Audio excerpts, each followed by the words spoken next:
with today's special guest, Mr. Bon Harris. Bon, welcome. Thank you, Kevin. Thanks for having me. It's a pleasure. It's awesome to have you. You're currently in Los Angeles. I am, yeah. A mercifully slightly cooler Los Angeles than we've had recently, and less smoky. So I can, but you know, that was doing good things to my voice. I mean, I don't recommend it, but yeah, we're doing okay here.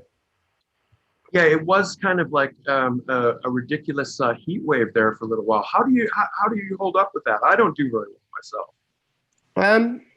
Yeah, I mean, I'm a little better where we are now. My old apartment was in Silver Lake in Los Angeles, and it was like built in the 1920s, and it was super brutal.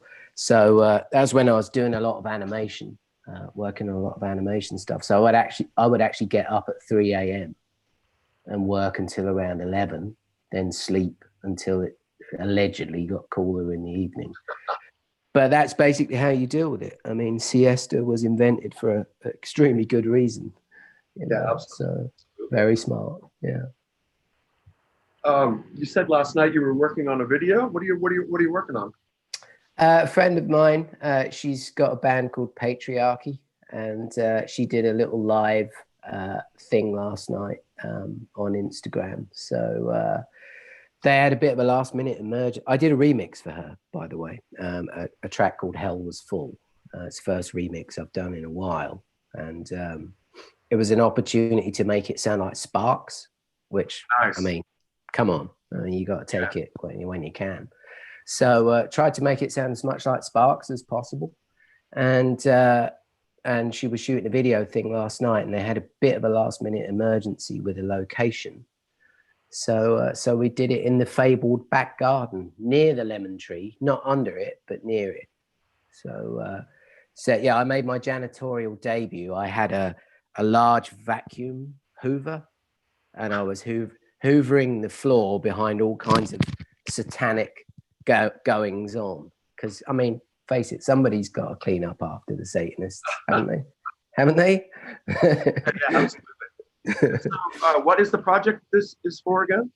It's called Patriarchy. Her band's called Patriarchy. Okay. And it's interesting, you know. It's she's utterly committed to being ridiculous, which I have to back that all day long, you know. So some people get upset about it. Some people misunderstand her.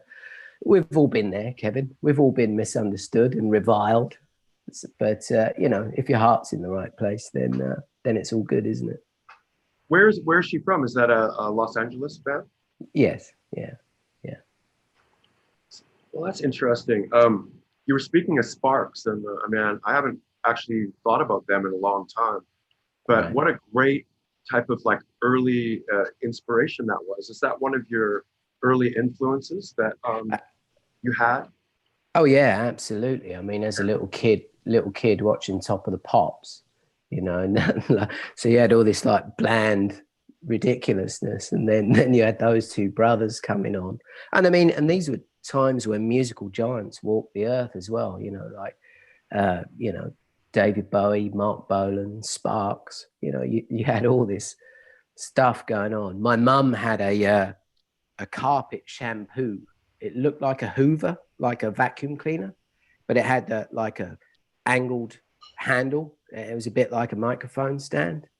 So me and my brother and my sister would take turns pretending to be either Mark Bolan or David Bowie, and swing this shampoo thing around our heads. Yeah. So, Hoover seems to be following you around throughout life. You know what? Hoover and roof leaks. I've had everywhere I go, the roof starts leaking immediately. You know, even never invite me to your house, Kevin, because you will have a roof leak. I did have some severe roof leaks in my house. I don't think you visited here yet, but I fixed them all. But if you do visit, I'll have to watch out for that. You were probably thinking of me. Yes. When that happened. So did you get a chance at an early age to get like sort of shook up by a particular performance that you saw that pushed you towards wanting to get into music? Yeah, I mean, really anything. Well, my parents were kind of into Little Richard. So that was the first clue. You know, when you see a picture of Little Richard, you're like, what the hell? I want to do that. What's he doing? I want to do that. You know, but honestly, anything to do with David Bowie, really, you know, just his presence and his style, and his immaculate songwriting and everything else. You know, and it's kind of when I was coming into my awareness, I suppose, what was I, like 5 or 6 years old when glam rock, yeah, I was born in 65, so 1970, 71, you know, 5 or 6 years old. So although some of those artists haven't aged well, I remember seeing a slow motion, haven't aged well, and also maybe haven't weathered well in some respects. But I remember seeing a slow motion video of Gary Glitter, smashing a table, like those massive shoulder pads, and he had chains on them, and in the slow motion thing, like the chains were swinging up in the air. And I used to try and do it in front of the mirror. I'd actually steal my sister's necklaces and like pin them to my shoulders and try and get them to do it. I mean, we didn't have iPhones then. I mean, God, if I'd had an iPhone then, I would have been filming myself doing that, either reliving that Gary Glitter thing or reliving Evel Knievel's failed attempt to jump over the fountain at Caesar's Palace. Yeah. I would have done nothing else with my childhood other than relive those two moments. Did you ever get a chance to see Bowie as a young person? No, I never did, and I never met him.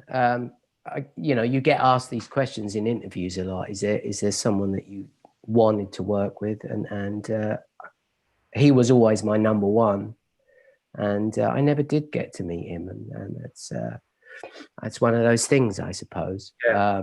But I dearly would have loved to. He's definitely been a guiding light in everything I do. Certainly concerts can shake you up when you're young. I mean, I saw Bowie when I was 14. Right. And I thought, like, you know, it was probably, I think, like one of the second concerts I ever saw.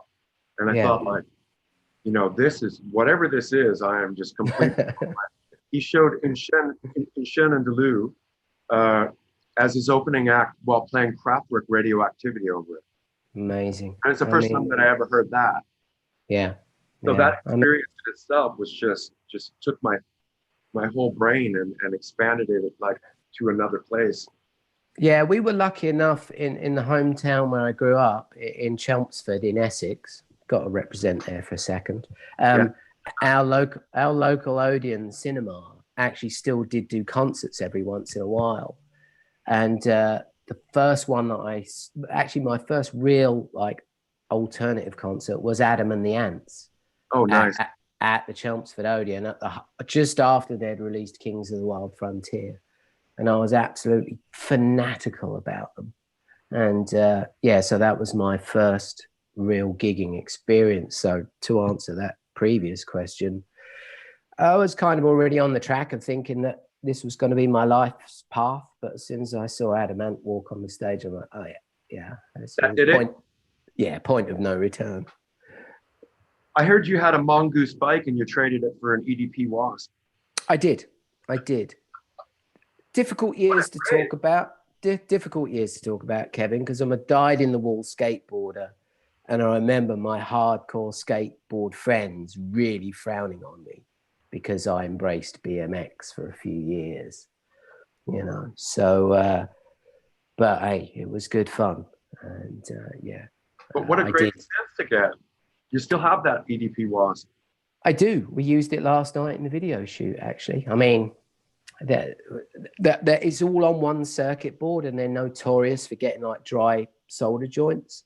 So my friend Brian Dressel, when I lived in Chicago, he actually fixed it for me and got it fully working. But, you know, I've moved to Los Angeles in a U-Haul full of synthesizers. It's done several moves in Los Angeles.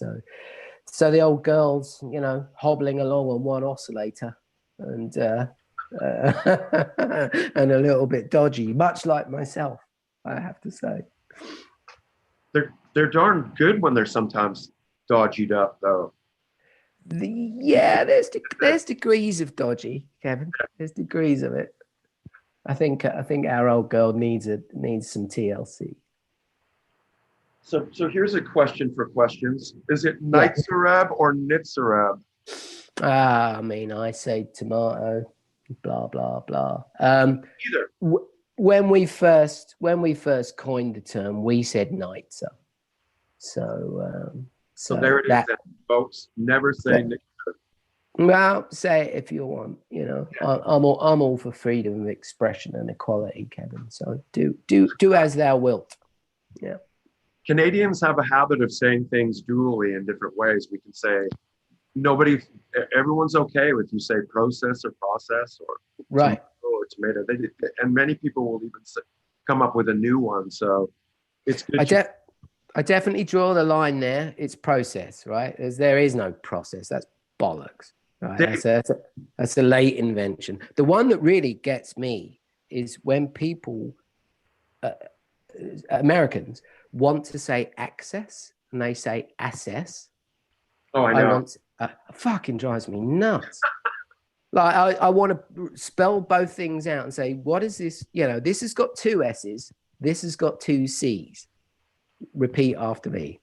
Sorry, I had to go off on a tangent there, but that really does bother me. Not really. I've gotten in so much trouble because we have an album called the Process, and then they'll say, "What'd you say?" And it's like process. You're like process. You're like, no. Don't back down on that, Kevin. Stand your ground. Yeah, I'm standing it. It's good. You got to be proud of how you say things. Exactly. Yeah. Well, most things. Are you still skating? When I can. I spent most of last summer in Budapest, and I actually bought a new board there. And they had this little skate park about a block away from where I was staying in Budapest. And I got the skateboard built, which was, for some reason in Budapest, it was hard finding a drill for some reason. I don't know why. There's a shortage of drills there, but there is. Got this board together, feverishly ran over to the skate park, and it had been jackhammered. And I was absolutely gutted. And then I went off to do a few shows for a couple of weeks, and I came back and they'd built a new one in those 2 weeks that was even better. So I got to skate there a lot. And I lived just over the hill from the Glendale skate park, which is amazing. And I was about to embark on a sort of a fitness regime and ride my bike over the hill and skate every day. But then events took a turn in 2020 and we all had to stay indoors. But I'll get back to it.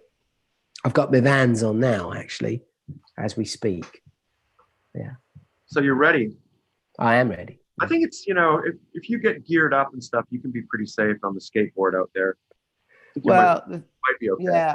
Yeah. Me and Dave Gooday, who was a founding member of NITZER EBB and came back out on the road with us last year.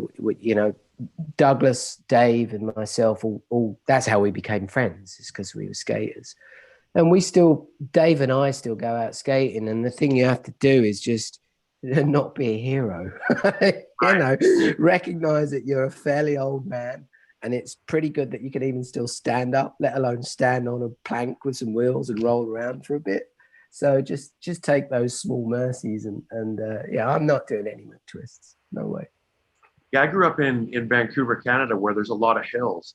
And so when you pick up skateboarding, inevitably you found yourself going down a hill.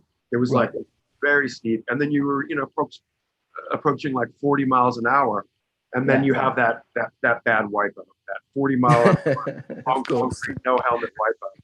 And I had a few of those, and I was thinking, oh man, I just live in the wrong area. It's not flat enough, or there's just like way too much.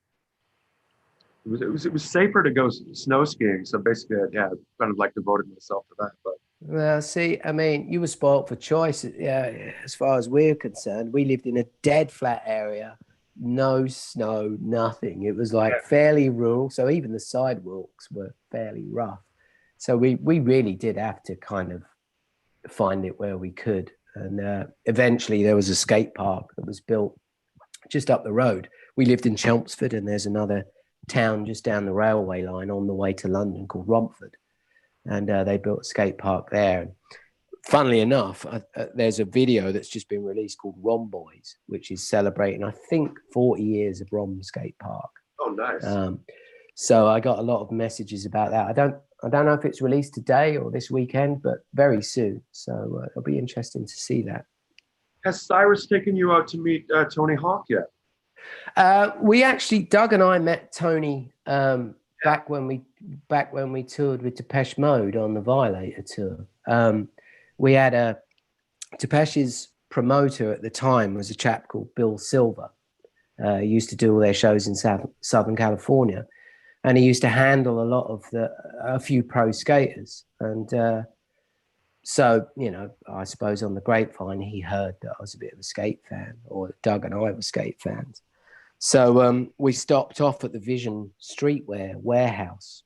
We played San Diego and we were going back up to Los Angeles. And we dropped in there, and Joe Johnson was working at the reception desk. Amazing skateboarder. I couldn't believe it. Like, Place is full. You know, we'd been on tour meeting all these rock stars, and I was like, there's Joe Johnson. There's Joe Johnson. You know, it was absolutely amazing. And he said, oh, did you know Tony was a fan? And I think we'd read in an interview, he'd mentioned us, and we're like, we'd kind of heard. And he was like, oh, do you want me to give you his phone number? And I just nearly fell over. I was like, yeah. So he came to the show. We did 2 shows at Giant Stadium and one a real little show for Depeche at Universal Studios. And it just so happens that we had a weekend off after that Universal show. So we invited Tony up. He came to the Universal show. We hung out. And then he took us back down to his house in Fallbrook, where he lived at the time, when he had the ramp complex there. And we stayed for the week. We went bodyboarding in the morning at Oceanside. And then we went over to Tony's house and stayed. And I was floating, absolutely floating on air. And one of those things where you get to meet one of your heroes, and he's such a great guy, you know. And still now, you look at all the stuff he does for charity, his awareness. I mean, so much talent, but such a good heart, you know. Just I always love that when you meet someone you look up to and they're an outstanding human being. It's a real joy, you know. It is. And ironically, I had gone down there once with Douglas McCarthy and I remember this. Yeah, we did a modular jam on Tony's. He would do a radio broadcast for Sirius Radio, and his first thing that he said is how much of a fan of NITZER EBB he was.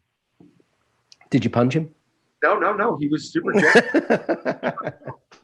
And just a stand-up guy as well. He's a beauty. He really is, you know. So how did you and Douglas originally meet? Through skateboarding, pretty much. David and Douglas so our main town was Chelmsford, and I lived in a small village just outside of that, and they lived even in an even smaller village further down the road. And but for some reason, they had a visionary village council, so they were able to build a quarter pipe. They did a paved area for them, and they made a quarter pipe. So that's how we met. We're all into music. Our high school used to do discos, like once a month, maybe. Did your school do that? Yeah, they did. School dancing. Right, yeah. So, you know, we were all into like our funk and soul music and reggae. So we'd all go there and like make the DJ take off whatever schlock he was playing and play some James Brown or something. So we're all into dancing. And then we got into skating, and then inevitably through skating, you know, we started listening to Devo, Dead Kennedys, you know, and we started skating in 76. So punk was pretty much nailed on with it. Punk and reggae, you know, they were the two big cultural things that happened at the time that skating was prevalent. So that's how we met. And you must have been lucky enough to be able to see like that scene firsthand, being there in the UK. I mean, we always had, you know, kind of like had the mystery of growing up and hearing about it and imagining what it was like. But being in the direct influence of it all, I'm trying to imagine how a skateboarder gets into electronics. Well, concurrently with I mean, you've got Sparks and you've got David Bowie and all that were happening, early 1970s. So you got 7 years where, a lot of the stuff, and reggae was always there, always a big influence. So you had those things in the background. So there was like a vague awareness. And then, of course, like around the mid-70s, you had Donna Summer, doing stuff with Moroder. You had Sylvester, all that stuff. So there was a kind of a big awareness. And it was one of those weird things where, marketing these days ties all these things together, but it didn't then. But we all had this vague awareness. We were into comic books. We were into role-playing games. We were into disco, reggae, funk, skateboarding. And, and now these things are like a cultural unity, but they weren't then. And it was kind of delightful to go to the local record store and you could spot people, even if they didn't like exactly the same music that you did, you knew that they were different, and God forbid, like if you saw someone wearing a pair of Vans, instant brotherhood, you just run up and hug them, What got you into programming? I mean, the first thing that drew you to an actual instrument outside of being a regular. Probably you can probably nail that back to like I Feel Love. I remember my brother bought a 12, either a 12-inch or a 7-inch. Anyway, he bought it home, and I remember saying to him, "I'm like, what's that sound?" Because it just didn't sound like anything else. He's like, "I don't know. I think it's called a synthesizer." And I was like, synthesizer, and it sort of stayed there for a while. And this much like Hoovers, this Hoovers and synthesizers kept cropping up. And when I had the opportunity to, actually my sister started dating someone in a band. His name was Chris Piper. He ended up being our first manager. And he was in a band and they played synths. Their synth player was a guy called Paul Chousma. And I thought it was amazing. He had a Wasp and I think he had a Roland string synth. And he used to he was a big old hippie chap with long hair and used to wear like makeup and paint his nails, in 1980 or whatever.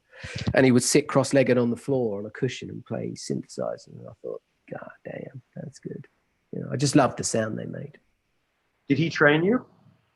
No. I went and got the Wasp from Simon Granger.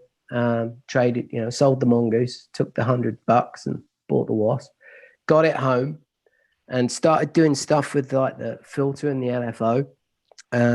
But it didn't quite sound like Kraftwerk or whatever at the point.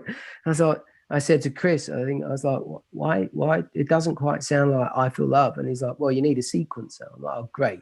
I just sold my Mongoose, got this. I thought I had it made. And now I need a sequencer. So it's probably safe to say that as much as I'm into synths, from the early days, I was into sequencers as well. So like once I understood what they were, there was a local music shop that sold Korgs, and they had a Korg MS-10 and an SQ-10. MS-20, sorry, and an SQ-10. Man, I used to walk into town. It was about 2 miles. I used to walk in and stand and stare at that thing. They wouldn't let me play it after a while because I'd been in there so often.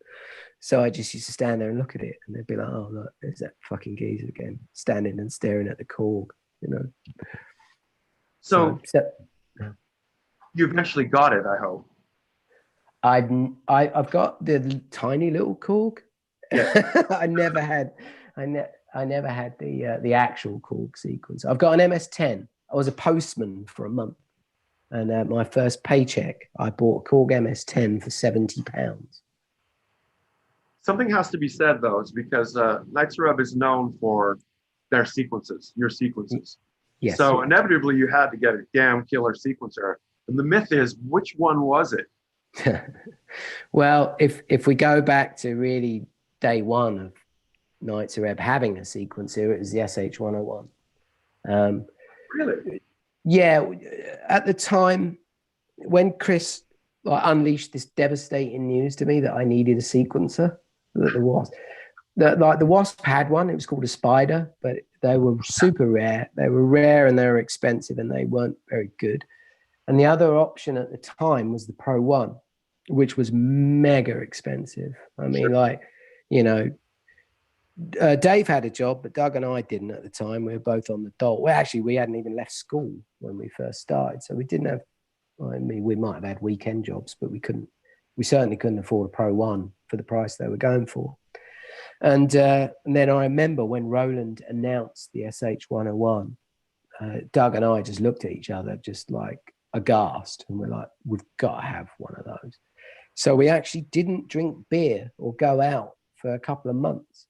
And we saved any money that we could earn from whatever jobs we had, and we saved up and bought the SH101. And honestly, like when we got it home, actually Doug's dad, he was a real sweetheart. He said, if you make it, I think it was £250, and he said, if you save the £250, I'll give you £250. I think he was taking the piss initially because he knew that we were Herberts, and he didn't think we couldn't drink beer for that long.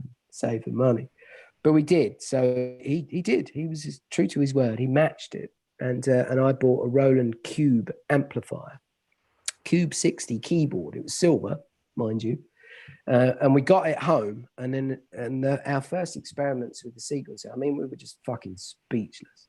We looked at each other like it was just the sawtooth. I had one oscillator, so it's like I think it was the square wave with a little bit of envelope modulation on the pulse width on the sequencer, and we just looked at each other and we're like, fucking hell, we're off. We're off of the races. So yeah, so it was the SH101. Long story short. Sorry, Kevin. No, I like the long story.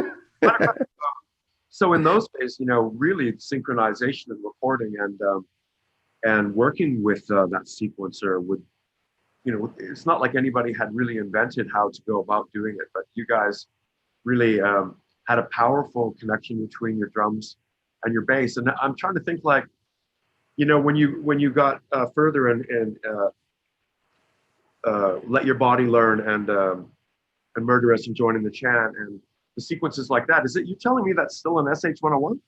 Yes. Yeah, wow. all of Total Age was done on an SH101, and it's funny because people often ask me about drum machines. What drum machines did you use? In our first incarnation, we used to rehearse in my parents' living room.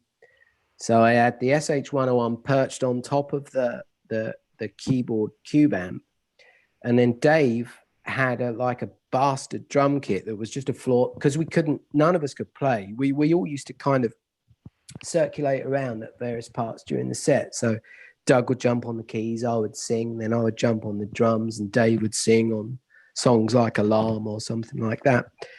And but none of us could play the drums. So we had a floor tom, the deepest floor tom that we could find, and we would tape it down and play it with a beater with our hands to try and get it to sound like a kick drum. So we had a floor tom, a snare, we had 2 tom-toms, and then one of those Mattel Sonics. Remember those things? Yeah, wow. We broke about 5 of them. We just used to smash the shit out of them, and so in our early days, it really was like garage punk. It was like a trashy little half drum kit that we played standing up, a microphone. We had a little PA that we bought from a catalog. Remember, like your parents used to get those catalogs that you could pay in installments. We got our first PA from a catalog, and we would set up in my parents' living room every Saturday. It's incredible. So you weren't triggering the SH101 sequencer, you were playing live drums to that. Yes. Yeah, all of our early gigs. And the other thing was, because obviously the original SH101 didn't have a memory for the sequence. So in our early shows, I used to have to pull out the jack plug in headphones, and program the song I got it down to about 20 seconds, but there was a massive bang over the PA between every song because I had to pull the jack plug out of the synth. We didn't have a sound man at the time, obviously. And then anything else that was overdubbed on early demos had to be played, because, as you say, we couldn't sync it. We play the sequence down, drum along to it, and then any other synth sounds, we had to play them because we didn't have a way of synchronizing them. I never would have guessed that there wasn't a drum machine involved. So you're very tight when you're playing. I mean, Well, when we went into here's the other thing. When we went into the studio, we hooked up with a local guy that had a label, and he was a partner with Phil Harding, who did a lot of the production at the time at PWL. So he did like Dead or Alive, Rick Astley, all those, Lisa Stansfield, all those things. So when we actually got to record a bunch of the stuff, we went in with Phil, and he was like, well, we've got this thing called an AMS. So we're going to trigger the AMS from the drums. So we'd run, the audio from the drums into the AMS. He would find a snare sample, trigger it, record that back to tape, do the same thing with the kick drum.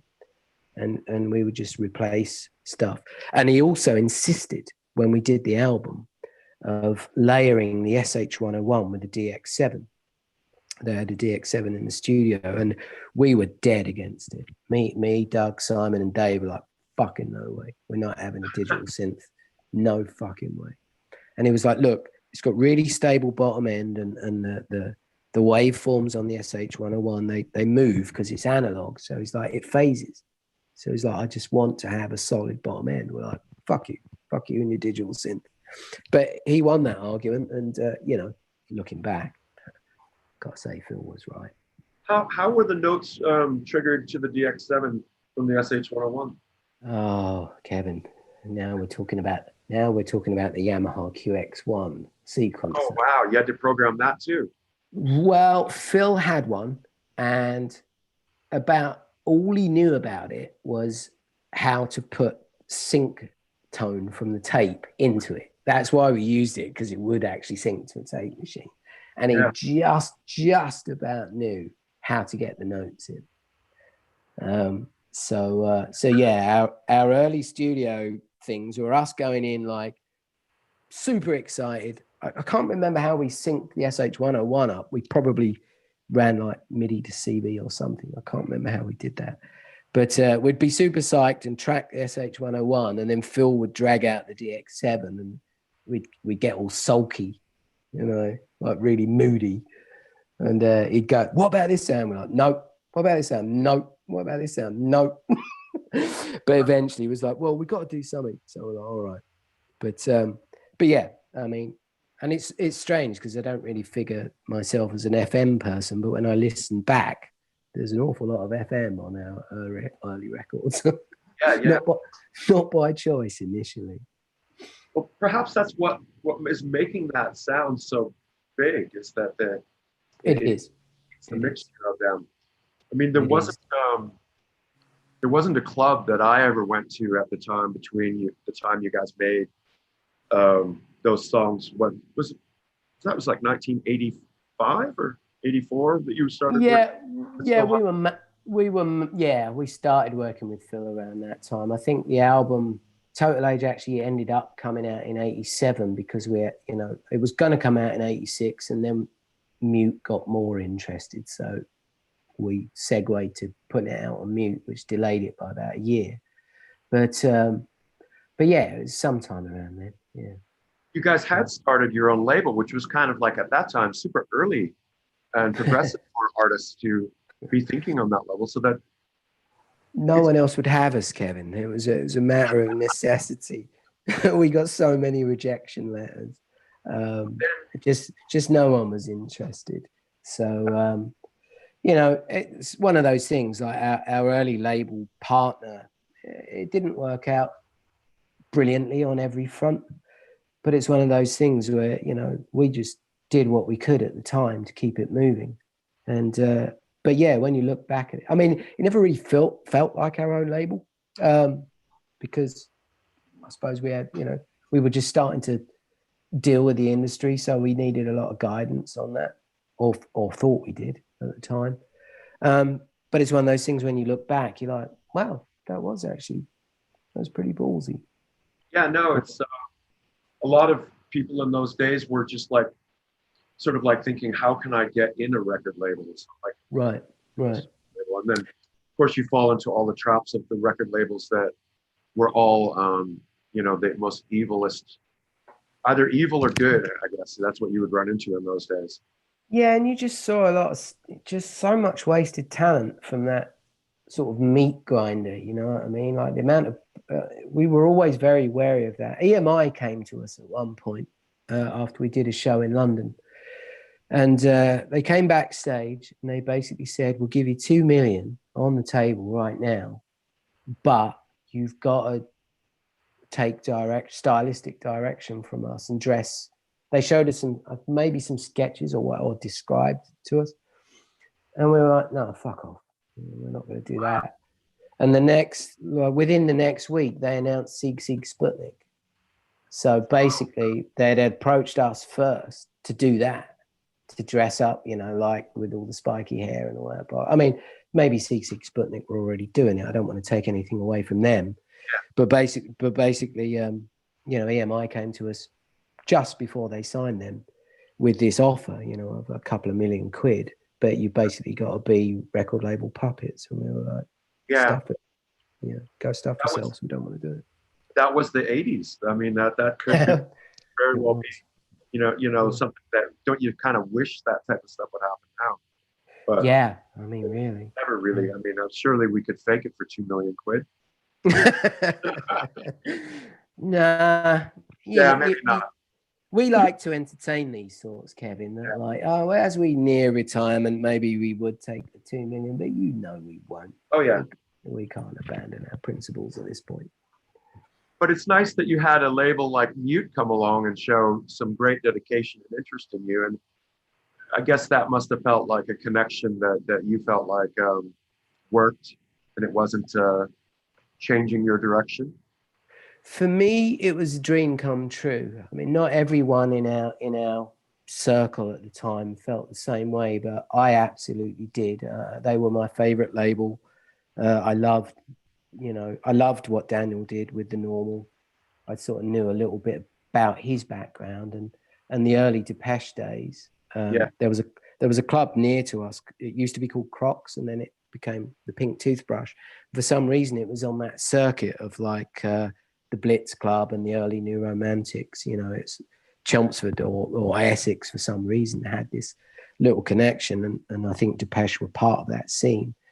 And I just adored them, you know, and the label. I just thought it was such a cool label. And I remember when the negotiations were going on, I literally couldn't sleep. You know, I didn't sleep for like a month. I was so anxious to get it done. You know, the realities are always a little bit different day to day. When you get into business stuff, it's never a fairy tale. But I don't regret a minute of it. I truly believe that we belonged there, and it was always meant to be. So, one of those fairy tales, Kevin. That did that interest come along as a result of them hearing like Warsaw Ghetto or one of the songs that you had? Did you release that beforehand, before on your own label before you were with Mute? It was a combination of things. Like when we had our own label, then you had a lot of DJ pools at the time. That was, you know, because we did kind of dance music or club music. So there was a lot of DJ pools, which obviously Mute were alert to. We did actually go in person to the Mute offices a couple of times and pester them and got ejected and rejection letters. So we were just persistent. And eventually Mute were expanding at the time. So they fostered like these small sub-labels. So there was World Domination Enterprises, Blast First, you know, had like Big Black, and then Rhythm King that had like S Express and Bomb the Bass. And we're originally going to do a co-deal with Rhythm King. And because it was a Mute subsidiary, Daniel was always hovering around. And then as he heard the album develop, he's like, no, we're gonna put this out on Mute proper. And yeah, like I say, I was ecstatic. That was a definite bucket list moment. Had you guys had any experience with Flood before you met him and started working? No, they would always talk about Flood, you know, because he'd done so much in Mute. And I thought he was like this 7-foot built black man for some reason. I don't know why. Whatever it was. And so we walked into the first session, and I remember thinking, like, who's that nerd sitting over by the tape machine? There's this little little bloke with glasses on and a denim jacket and some creepers, you know, really soft spoken, really unassuming. I think me and Douglas thought he was the assistant. And then that was a remix for Joining the Chant. And then he just casually like sauntered up to the mixing desk and pushed his glasses up. He would always push his glasses up, would take the piss out of him. So he pushed him up, started mixing, and your jaw just dropped. You're like, holy fuck, look at this guy go. It's amazing. So no, we hadn't had any experience, but I think within 15 minutes of walking in that studio, we were blood brothers. We loved him. So was he hired by someone in Mute to basically do the remix, and then?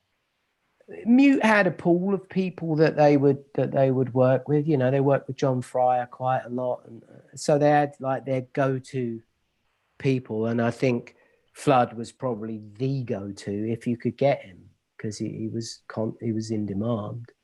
But you know, he did Erasure, and he actually did live sound for Soft Cell on their first US tour. Oh wow! He also, well, I'll keep that. We'll keep that. I had a thought there, but we'll keep that secret. We'll do it as a bonus track for your Patreons. But no, that's a fact I don't think I've ever heard before. Right. But the guys from Nine Inch Nails have recently been talking to them, and both of them have said that they really thought that Flood was like one of the greatest guys that they worked with. Yeah, I mean, it kind of goes back to what we were saying about Tony Hawk. You know, not only is Flood, for my money, the best producer of the late 20th century, hands down. If you look at what he's done and how much influence he's had, and he's one of those people that's very subtle and he doesn't promote himself. So many records, when I listen to them, are like, they've listened to either Achtung Baby or you name it, you know. I mean, Violator. The production on Violator is just amazing, you know. And granted, you know, Flood was working with Alan and Martin. So you know, there was a pool of talents there. But I can hear so much. And we were lucky enough to be working concurrently on an album with Flood while he was doing that. So we were discovering certain things at the same time and using certain pieces of gear. And just so amazing in terms of his ears and his creativity. But his biggest strength is as a human being. Just what he brought to records, how much that he does everything that a producer should do. You know, it's like he was your counselor, your best friend. If you bitterly resisted an idea, he'd somehow convince you that it was your idea to do it his way somehow in the end. just an amazing bloke. You know, we could definitely use a few more like him on the planet right now. Yeah, and it's funny to hear so many people say the same thing. Was there any particular techniques that he had for recording that were unique to him? Well, I think the most unique thing about him, it's funny, as I've gone on to, you know, in my career to work in more and more studios with producers, is the thing is he would use whatever he had. If you gave him a fucking 4-track cassette, he would just be like, well, this is what we're using. So he would find what was good about it and exaggerate that. So he always worked with what he had. And I found a high 8 tape from when we were doing Big Hit, and I was grilling him, interviewing him on tape. So I'll get them transferred and release them eventually somehow. But I remember saying to him about EQing, I was like, well, look, you know, I've listened to these songs developed from just running the synths live in a shitty little programming room through a Allen and Heath mixer to this mix. And they're the same sounds, but it just sounds so much more focused and tight and cool. I'm like, what's the secret? What are you doing? And he pointed at the SSL and he said, it's the black knob. That's all he said. and really, he is that kind of simple in his approach. He would kind of play his skills down, but I think he started that way, where he would just, like the rest of us, like just keep turning the knob till it sounds fucking cool, you know, till it sounds how you want it to sound. So I think, yeah, to sum it up, his genius is his honesty and his simplicity. And you guys have always had a really close connection with Depeche Mode, obviously. Yeah. Both, you know, being on mute, obviously. But Mhm. well, how did that come about? Were you guys from the same region, or is it because of the label? Yes. Yeah, so that weird club I was talking about, Pink Toothbrush / Crocs, Depeche played a lot of their early shows there. So our hometown, Chelmsford, is about, I don't know, 10, 12 miles from Basildon, where they're from. So we knew that, you know, they kind of hit their stride before we did. So they were like one of the first local boys made good stories, you know what I mean? And then the whole mute connection and everything else. So obviously that was on our minds, or it was on my mind when we signed to Mute, that, you know, fellow Essex boys and all that. God knows Daniel had had enough of Essex boys by the time we came along. We really soured him on that. But I remember when it was first raised for us to go out on tour with them, on the Music for the Masses tour. So we went to see them play live at Wembley, and we had some trepidation about it. Because they were quite commercial at that point, obviously, and we were worried that our fan base, like all 10 of them, would see it as a sellout. And we kind of wrestled with ourselves, like, are we selling out doing this? But we really did. I mean, we really had some anguish about it. But when I went to see them, I kind of kept that in my mind. I was like, look, they're from 10 miles down the road. They started the same way we did. Whatever turns their music's taken, I get a certain sense of honesty from them. And when I went to see them live, that kind of sealed it for me personally. I watched them. I was like, you know what? I think these guys, their heart is in it, you know, and that's kind of what convinced me. I mean, obviously, apart from the fact it was a massively good idea for a young band to go on tour with them. It sounds strange now thinking that we even hesitated, but yeah, that show, when I watched them, I was like, yeah, they're still Essex boys and they mean it. So I back it. I'm in. So off we went. That was '87, the first tour with Depeche Mode. Yes, I think it was. Yeah, because yeah, it was. After that total age. Yeah, it gets hazy, but yeah, I think our first US tour for Belief was '88, so it must have '86 or '87, whenever Music for Masses was touring in Europe. So I remember Front 242 did half of the tour, and we did the other half. And they were already playing massive venues by '87. Oh yeah, huge. They hadn't quite cracked America. You know, I remember that was a big talking point around the Mute offices before Violator. That was the sort of unspoken undercurrent. It's like, this one has to break America. But obviously, by the time they shot 101, which was the end of the Music for the Masses tour, not 2 miles down the road from where I'm sitting, actually, at the Rose Bowl, obviously that, I think, sort of signaled their entrance to the US as like a super group, you know, a stadium rock super group. But yeah, they were huge in Europe from the get-go, really. Yeah, I think it's the first time that I ever heard of a band playing to 100,000 people here in LA. Yeah, and it's amazing. You know, Doug and I have been lucky enough in various incarnations. You know, Doug on his own, us as NITZER EBB, BLACKLINE. We've been fortunate enough to share the stage with them and be guests on their tour a lot. And that feeling that I got from that first gig at Wembley's never left me. When I watch them still, you just still see that, like, these are really solid, true individuals. You know, that like, there's this, that used to be that whole thing where you could buy onto a tour as a support band, so a label could pay thousands to get you on a big tour. They would never accept buy-ons. They would only ever take bands that they liked. They wouldn't accept any money, and they paid the bands well and promoted them, and they certainly looked after us.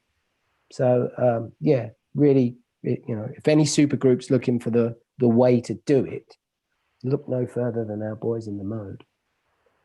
Was that the first vision you had of America, was on tour? Yes. Yeah, I mean, I'd been influenced by all things, you know, I was really into Marvel comics as a kid, you know, probably as early as I can remember, I was into Marvel comics. And then we got into skateboarding. So a lot of our cultural influences were US based. And yeah, it was weird. 1988, the Belief tour was my first experience, and it honestly, in some ways, felt like I was coming home in a really weird way. I just felt so, because everything that I'd focused on and dreamt about since I was probably 7 years old, a huge amount of it came from the US, you know. So I was so familiar with a lot of the sort of attitudes and yeah, and I think also at that time in the mid 80s, the alternative scene was super vibrant. It wasn't big, really, and I think still sounds quaint to say it now, but I think people were kind of taking a few risks with how they dressed and how they acted and what they were doing, and so there was a real sense of community and fellowship. I think, you know, like when you think back to playing like the Metro in Chicago, places like that, they were just, you know, it wasn't, you know, alternative music's kind of mainstream now, but it wasn't then, and it certainly wasn't in America. And yeah, when you went to clubs like the Metro, there was just that feeling of like you're with your people, you know. It was great. So it wasn't like intimidating, and like a lot of people have said the first time they came to America, it was like kind of like scared the hell out of them. Looking back, Douglas and I should probably have been a bit more intimidated than we were. How on earth neither of us either ended up in jail or in hospital, I don't know. I mean, we should have been more cautious, but we weren't. And here we are.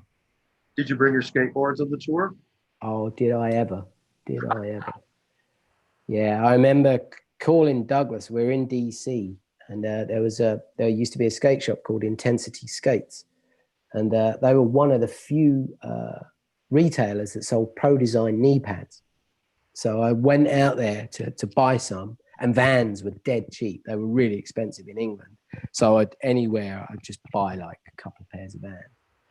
And in the shop, they told me about this empty pool down the road, College Park, Maryland. So I jumped on the train, went down to College Park, called Douglas at the Mayflower Hotel. I was like, get up, get on a fucking bus, get down here. So he took the bus like I did, took the train down to College Park. And apparently it was a really sketchy neighborhood at that time. And we were clueless.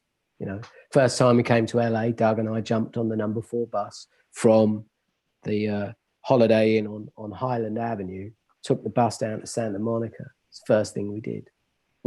Got off at Rip City Skates, and then went down and looked at Venice just to look at it. Wow. Yeah, that's awesome. Thought we were. I hope you took footage of that, some high 8.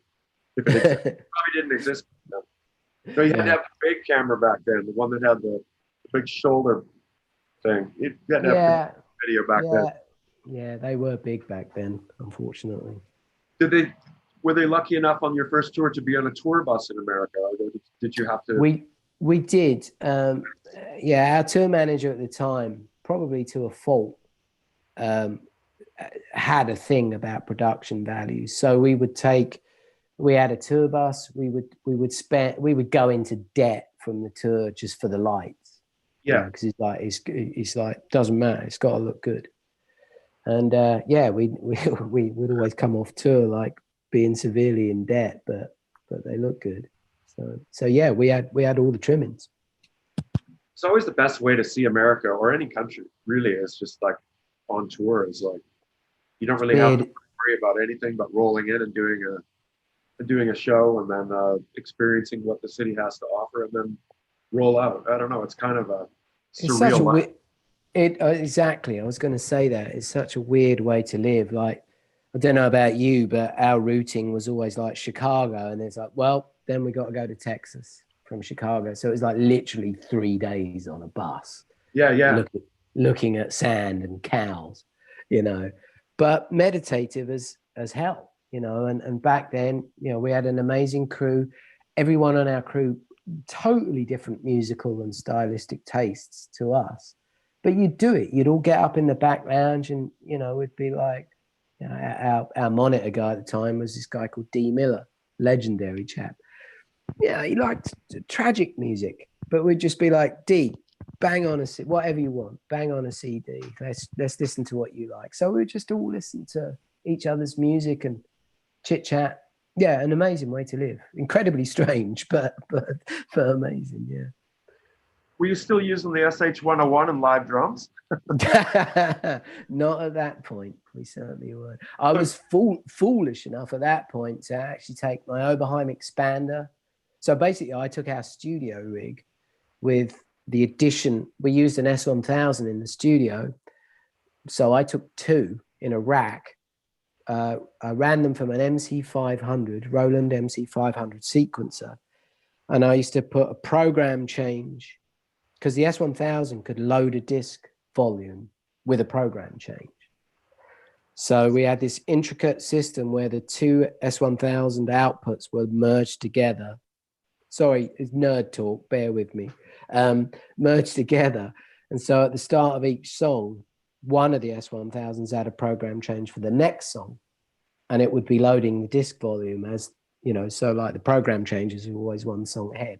So I'd have to drum along and then look over my shoulder, because they were notorious. They were PLI drives, you know, those big old cartridges, and they were notorious for failing. So I'd look around, be playing along and trying to look mean and tough and everything. And I look around, and the one S1000, like all the red lights were like blinking, like, emergency. So I'd have to kind of try and reload it as I was playing.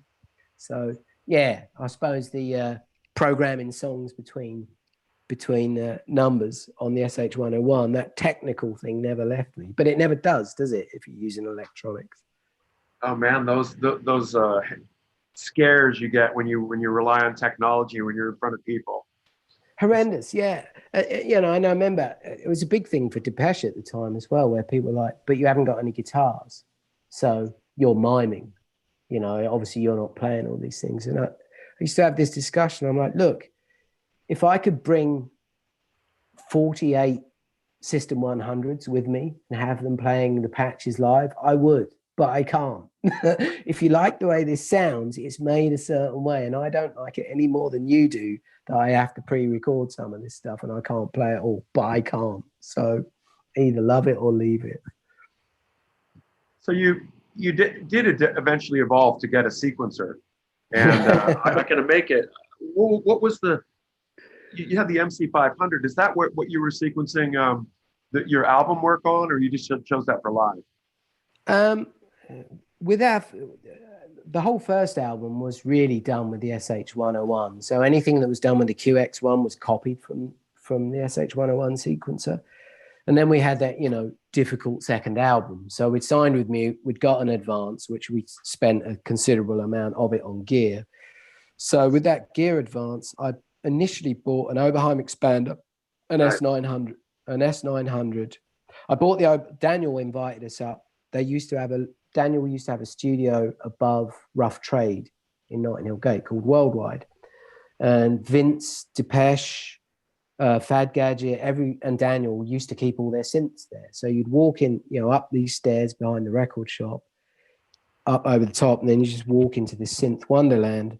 And, you know, when Doug and I told Daniel we wanted to invest in some gear, he invited us up. And he showed me the Oberheim expander, and he had it hooked up via cEvin gate to an ARP sequencer. Nice. And he was like, you know, if you're going to buy something, I think you should buy the Oberheim, and I'll show you why. And he, you know, and I already knew it. Like Killing Joke used Thompson twins, even, I think. And I used to see them, and they had that sexy blue type. You know, I just loved Oberheims. Could never afford one, you know. Yeah, then he showed me this Oberheim, and then he just started running a sequence on the ARP, and I was like, fuck's sake, it's amazing. Quality piece of gear. I mean, do you still have it? I don't still have the Oberheim. No. It started getting, because they're digital, it started flaking out. Like, you know, the knobs started going backwards or not working at all. And I looked into getting it fixed, and it was too expensive. So I got rid of it in the end. And so initially the first sequencer we had was an MC500, but then, you know, shortly after that, the old Atari revolution happened. And, nice. Which one? 1040, and I started with Steinberg Pro 24. Yay! But Daniel was really into Dr. T's KCS, so I had a copy of that as well, and that was really the precursor to Ableton Live and all that. I mean, just like you could back then you could program a short sequence that would loop, and you could trigger it from the computer keys and do like live on the fly arrangements from the computer keyboard. It was kind of difficult to use, but it really was a revolutionary sequencer. And I actually followed Emil Tobenfield, who designed that. And a lot of us asked him in the late 90s, like, would you consider redoing it for Mac and PC? And back then he was like, it would take about 100 grand for me to port it. Wow. So it wasn't really possible. And then things like Ableton Live happened, but Dr. T's was absolutely amazing. Really, really cool thing. I have never heard of it. Yeah, KCS. It's called the Keyboard Controlled Sequencer, KCS, meaning you literally controlled it from a QWERTY keyboard. I mean, it had MIDI and all that. But yeah, it was brilliant.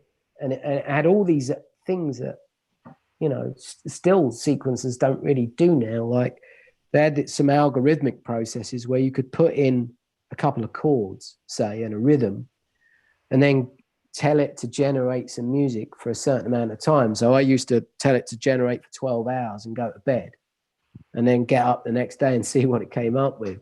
It was fucking amazing. Yeah, amazing. Really cool. Really cool sequence. I've still got the manual. I mean, I read the manual as bedtime reading sometimes, just to remind me how pioneers think. I'll have to take a look for that, because I still have my Atari 1040 set up. So Do you? Pro 24 Yeah, too. amazing. Yeah, get KCS, man. I'm gonna check it out for sure. Also, the ESQ programmer from the Atari 1040 is really sweet. Something that I don't know, it's like very space age. Yeah. So okay, your first DAW was a DAW, as they say, was the Atari 1040, like a lot of us actually. Yeah. And we worked through that, and then you guys were together up until 1995. Did the Atari see you through, or did you get to Mac by that point? No, when we were on the Violator tour, I was running an Atari Stacy laptop ST. I still got it. It's it needs a new floppy drive. So if anyone watching knows how to fix an Atari laptop, and it's a joke calling it a laptop, you need a fucking van to move the thing. But yeah, we were still running everything from the Stacy. Notoriously, we played at Giant Stadium, and the house was full when we went on. U2 were there watching from the balcony, and the Atari crashed like a bastard. No. We were down for. Well, the thing is, there was a power outage in the whole venue, so we had the Atari, then we had another backup, and then we had a DAT backup. You know, three levels of backup, as you do when you're an electronic musician. But because the house power went down, the DAT had rewound, like powered back up and just gone back to the beginning. So we started Lightning Man, and it all just folded. And I couldn't get the second backup going, so I'm frantically waving to the monitor guy, like, tell front of house to run the DAT because I can't get it going. And then, but D, who was doing monitors, was waving at me frantically, so I had to run over to him. He's like, the fucking DAT's rewound, and we're trying to find Lightning Man to start it again. So Doug was literally telling jokes to like 75,000 people, like, we'll be with you in a minute. It happened to me in front of 50,000 people when we played up in Sweden, so I know exactly what you're talking about. Backing track stop. It's like, okay. Yeah. Some of the worst nightmares in my life ever. But that's not necessarily during the shows either. It's like every night before any show, the fear of that happening after it had happened a couple of times. Yeah. God, I've lost a lot of years to that, Kevin. Lost a lot of years to the worry.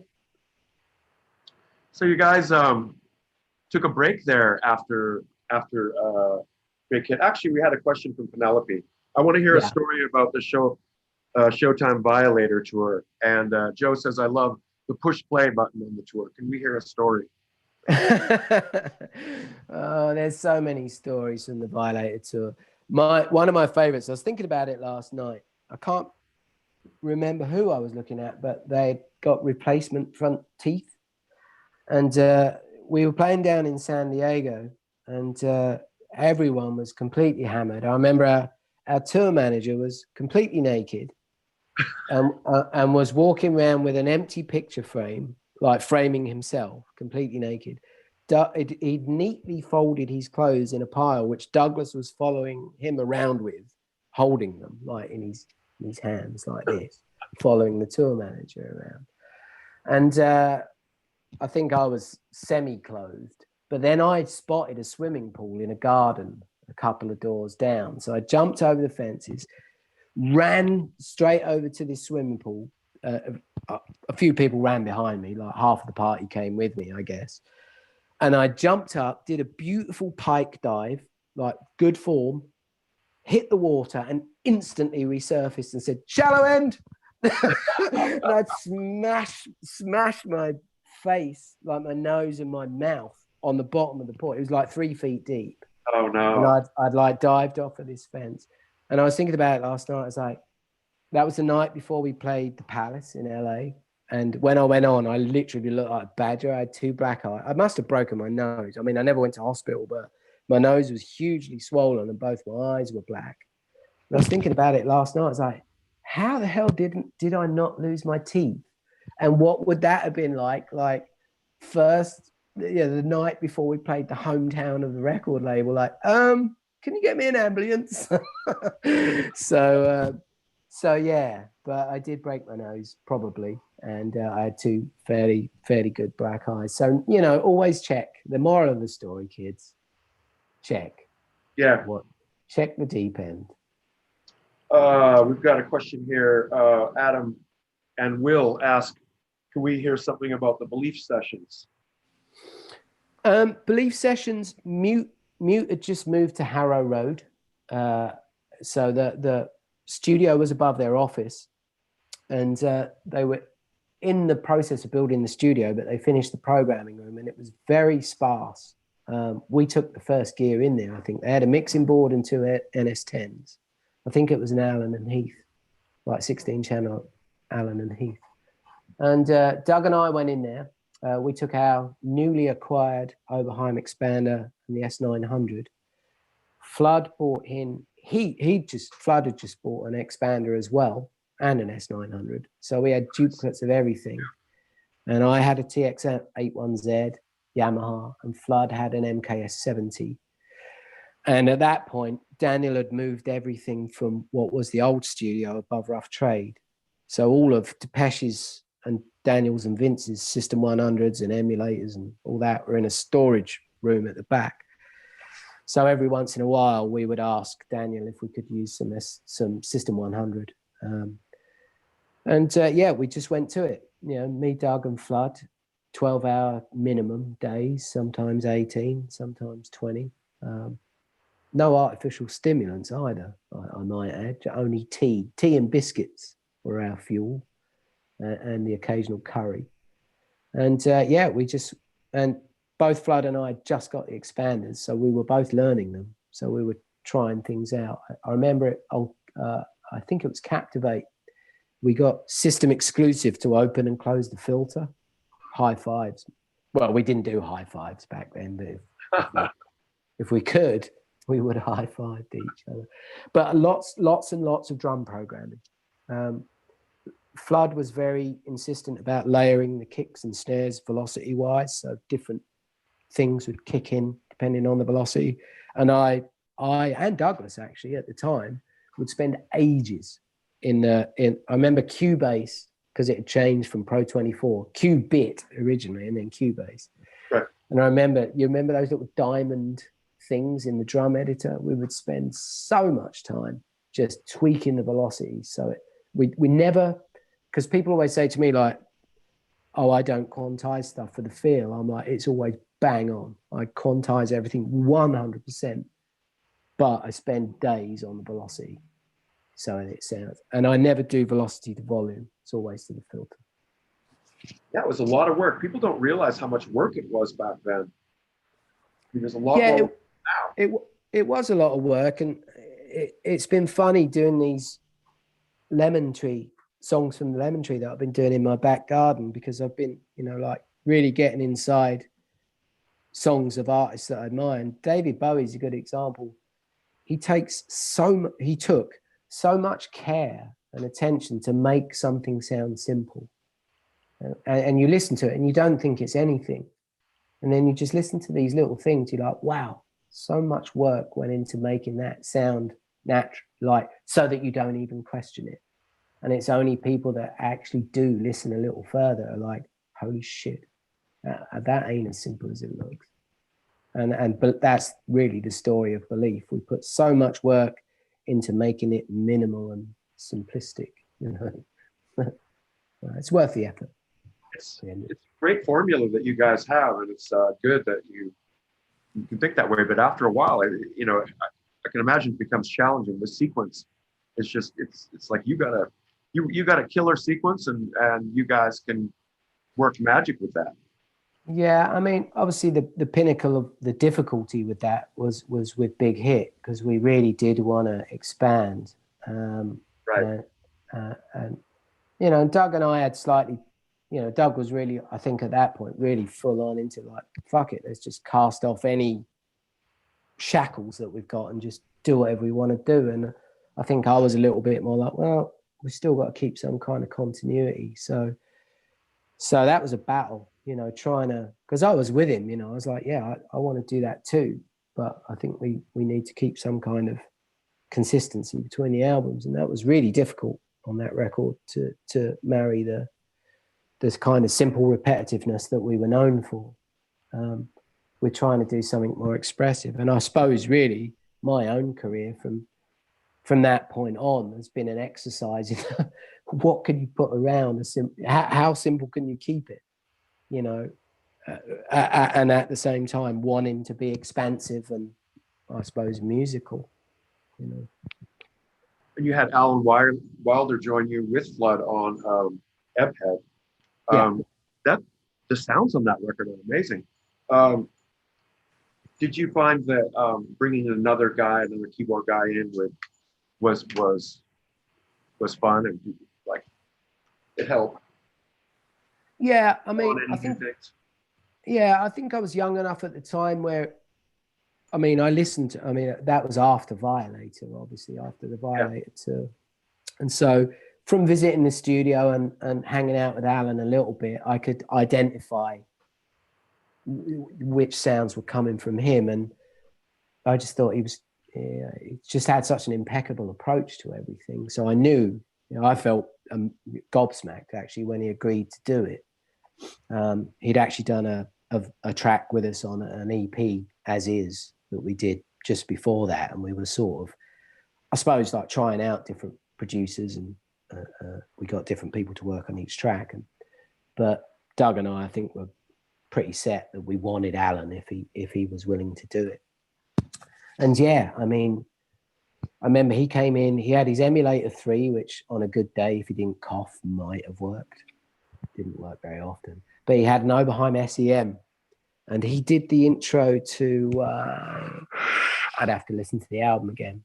But there's an intro, which is the Oberheim SEM with a pitch envelope triggering it. And, you know, that was one of those things where I felt like I'd learned quite a lot at that point and knew quite a lot. And then just watching him do that, I was like, holy shit, I never thought of doing that. That's fucking amazing. You know, and he's one of those people. It's hard with electric. I mean, if you play a guitar, you've got, you know, it's physical, it's a certain style. It's hard to do that with electronics. And Alan was one of those people where, you know, he would sit down at an instrument and within 5 minutes, it sounded like Alan, you know, and he sounds amazing. Brilliant, so, yeah. It's always good to bring in people like that are really just like, you know, so another person you'll maybe learn one or two things from, that you'll be like, wow, that was a part of my new brain arsenal of inspiration. And the whole way you're getting inspired by the connections you're making, and producers, and the icons that you are, like Daniel Miller, your involvement. It's just that it must really be hard to sort out at one point what is an inspiration and what isn't. It does get confusing. I'm going to draw a curtain because the sun's coming in here and it's bothering me. Hold on 1 second. And the sun tends to come into the room here in California. around this time. Look at me. Right, I'm back. I fixed the lighting. Yeah, I mean, the strangest time for all that was basically after Big Hit, when NITZER EBB had, you know, another in a series of implosions. I say NITZER EBB, Douglas and I had a series of implosions. People often describe us as brothers, you know, like we love each other dearly, but boy, when we argue, can we argue? So this was one of those downtimes, and that's when I moved to LA and first started working with Billy Corgan. Nancy Berry, who used to be high up at Virgin, used to have these parties up in the Hollywood Hills. So we'd all go up there, and there was one time where I was waiting in line, coincidentally, for a drink, and Billy tapped me on the shoulder, and I knew him sort of ish. And then another party, I was waiting in line, coincidentally, for a drink, and Manson tapped me on the shoulder, and both times they're like, "What are you doing here? Are you in LA? We're in the studio. Will you come down?" And that was amazing, working with rock bands. You know, I learned so much from that process. Yeah, I mean, the both Billy and like John Five and Twiggy, just watching how they went about their business with the guitars was amazing. Especially actually John Five. I've been watching a lot of his stuff lately, and he and Ginger were straight edge. They didn't drink, didn't take drugs or anything else. So they would get there super early, like 10 in the morning. And John Five normally had been practicing for a few hours before he got there at 10 in the morning. And then he would sit down with me and be like, "Look, I've got this idea. Can we record it?" Just watching how he figured out chords, like, you know, I look at instruments as a means to an end rather than being a virtuoso on it. But when you look at someone like John Five, who just like knows the thing inside and out, you know, knows his amps, knows his guitars, knows his pickups. So if you just say to him, "I want this kind of mood," he instantly is like, "This guitar, this amp, these chords." And you're just like, wow, what an artist, you know, absolutely amazing. It's amazing that we're living in LA too these days. Living the dream, eh? Yeah. Yeah, and it was funny at the time because, you know, NITZER EBB really had imploded and I was flat broke. I'd been in Chicago for a while and was broke there. And then I just packed a van. I didn't drive it. I still don't drive. Never driven a car in my life. Wow. That's right. Bicycle and bus, mate. and train. Right on. Yeah. But yeah, a friend of mine was kind enough to drive me out to Los Angeles, and I literally had a blanket, a pillow, a load of synths, and $2,000, and no clue what I was going to do when I got here. And I went through some pretty rough times. I mean, I was dead broke. In fact, when Billy tapped me on the shoulder, I was pretty much at the point of being like, "I've got to go back to England. You know, I've come as my course is run. I at least made it to the West Coast, but now it's time to turn around and go home." And no, that project pretty much saved me. Oh, that's good. And that it was nice you were able to do a cover with him, a Nick Cave cover, "Hard on the Love." Were you able to meet Nick Cave? We used to see Nick up at Mute. Nick would be hanging out, and you'd often see Blixer, you know, like with like leather trousers and a pair of Wellington boots on, you know. Yeah, I mean, again, I suppose I do have to remind myself from time to time, you know, like I saw a picture of Stephen Mallender the other day, you know, and he was up there all the time. And, you know, and I think Doug and I did a good job of acting casual, but we weren't internally. And of course, we worked with Barry Adamson, you know, on remixes, and Barry would work a lot with Paul Kendall. So good. And I mean, there's probably in my top 5 human beings of all time, just such a talented bloke. And again, like Tony Hawk and like Daniel Miller, just sweethearts, absolutes, but just a gem of a human being, you know. And so great you got a chance to work with them. Yes. And as LA is inevitable in these cases, you're in LA, and then were you here before Douglas, or does Douglas came after before? Yeah. Yeah, after the big hit tour, when everything imploded, I moved to Chicago and Douglas moved to Detroit, and so you know, and you could literally feel the enmity over the lake. Yeah, it was a hard time. And then Douglas eventually ended up moving back to London and getting into working on film stuff, and I kind of roughed it out in Chicago and stuck with music, and had to make a choice between New York or Los Angeles, and it was you know, my move was like, well, Chicago's lovely, but I can't really get where I need to get being here. So I picked LA because at that time, Jason Payne, who drummed for NITZER EBB on the big hit tour, and John Napier, who sadly has passed, he was in Ethel Meatplow, and Ethel Meatplow opened for us on the big hit tour. So, and Michael Rosenblatt, who actually signed us to Geffen. All three of those people, Jason Payne, John Napier, and Michael Rosenblatt, happened to be in Los Angeles. So that's where I went. I wanted to do a new project, and I wanted to work with Jason and John, and Michael was kind enough. I told him I was coming, and he said, well, if you need anything, let me know. And when I got here, I was flat broke. So I said, I need some money, actually. And he helped me out. There's a couple of people did. Mark Mothersbaugh did, Michael Rosenblatt, you know, kindness of strangers. I was very fortunate in that way. Nice.